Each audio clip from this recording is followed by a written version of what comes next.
Hey guys, this is Heather from healthyveganrecipes.net. So we are into the month of February, which means that Valentine's Day is rapidly approaching. I actually can't believe how fast January went, so I imagine the first half of February will go just as quickly.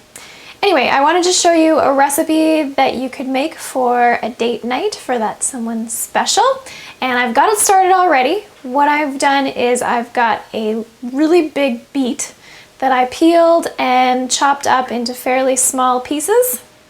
And I put that in a pot on the stove with just a little bit of water and a little bit of salt to boil and get really nice and soft. Beets, of course, are very red if you get the purple beets. So they're kind of Valentine's Day-esque because they're red, like your heart. They are so red, in fact, that they make a really great dye. If you want to make some kind of food coloring, use some beet juice. It can get your hands pretty red when you peel them when they're raw.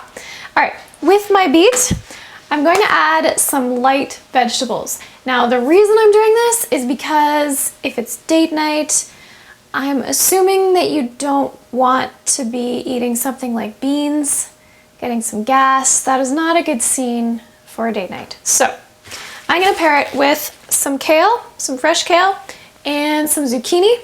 And then I've got some frozen green peas that I'm gonna throw in here. And we'll have a nice light meal, but it'll be really, really tasty because I'm going to top it off with some miso dressing, which is based on the miso is a fermented soybean paste, really nice and salty, really rich flavor. So it's gonna taste amazing and you can wow your date with your fantastic cooking skills while keeping things easily digested so you can have some energy and move on to whatever else you got planned for the night. So I've washed this kale already, and all I'm gonna do is chop off the very ends of the stems because they can get kind of dry. And then I'm going to cut this in very small pieces. If you have larger kale that has a wider leaf, you might want to roll this up, but this kale chops really easily. So I'm just going to do that. And then what you can do is you can either do it raw, in which case you would just take a little bit of salt, sprinkle it over your kale, massage it with your hands, and it will wilt. Or you can throw it into the pot with the beets. Depending on how your date likes things, whether you want to do raw or cooked, it's up to you. But I'll just show you quickly. If I take some salt, you only need a little bit, and then get in there with your hands and give your kale a massage. It might warm you up for giving your date a massage. So you can see that this has gotten a lot darker color. It's actually kind of a bright green now. The moisture has come out a little bit. It smells so amazing, like fresh greens. And then you can do the same thing with your zucchini. So just cut off the end and then cut very thin slices. And then you can either sprinkle this with salt and massage it like I did with the kale, or throw it in with the beets. I really love to do it with this method and keep it raw, keep the nice texture going. But if you want to cook it, that is totally fine as well. They only need a few minutes when you cut them up really small like this, so no need to cook them to death.